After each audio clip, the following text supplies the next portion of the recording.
Good morning. Sergeant First Class Reginald Knight, retired, reporting. Last night's Democratic performance reminded me of the old joke about a guy comes up and he sees another guy with a dog and he says, does your dog bite? And he says, no. So he reaches down to pet the dog and the dog bites him. And he looks at the other guy and said, I thought she said this dog didn't bite. And then he retorts, it's not my dog. Well, last night, the Constitution was let off leash and she bit the orange monster right in his diapered orange ass. From California to New York and Georgia and every place in between, the Constitution growled, barked, and repudiated xenophobia, fascism, authoritarianism, and any other ism you can come up with that's associated with Donald Trump. Last night exceeded my wildest expectations, as the people who do not call themselves patriots are exactly that.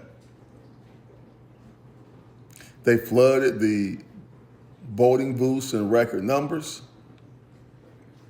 and they answered the call when their country sorely needed them. And I have to admit, this morning I am on cloud nine and I'm giddy, particularly with New York City's new mayor-elect.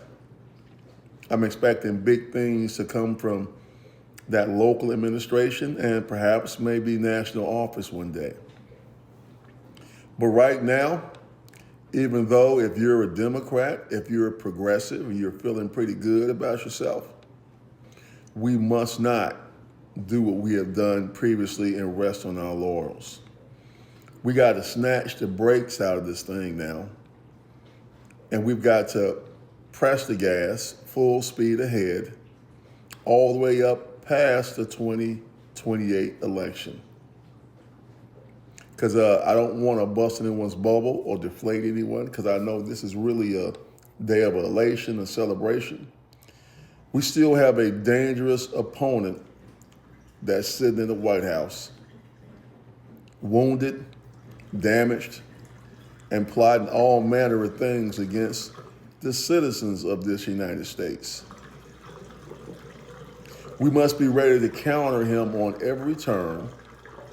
And by the way, since I'm giddy from last night, I want to speak my mind. He still has not released that money to feed 42 million Americans.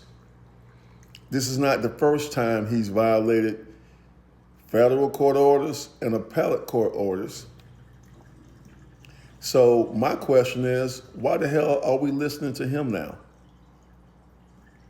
The only reason why he sits in that office is that he raised his little hand, and swore he would defend the Constitution against all enemies, foreign and domestic. Well, we know now after 10 months, the enemy within that he was talking about is him.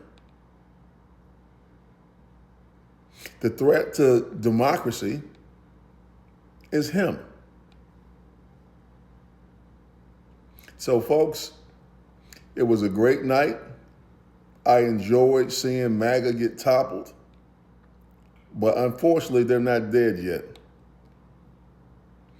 We have to continue to press this thing in order to get our country back on track,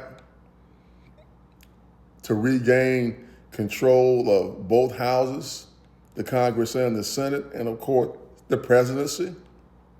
And then we can start working on putting some well-deserved people in prison where they belong. Pam Bondi comes to mind. Stephen Miller comes to mind. And of course, the orange diaper genie. So this morning, celebrate, feel good about being a progressive. But tomorrow, let's get back to work because there's lots of work to be done. This is just the first day of the beginning. Sergeant First Class Reginald Knight, retired, reporting. Have a great day.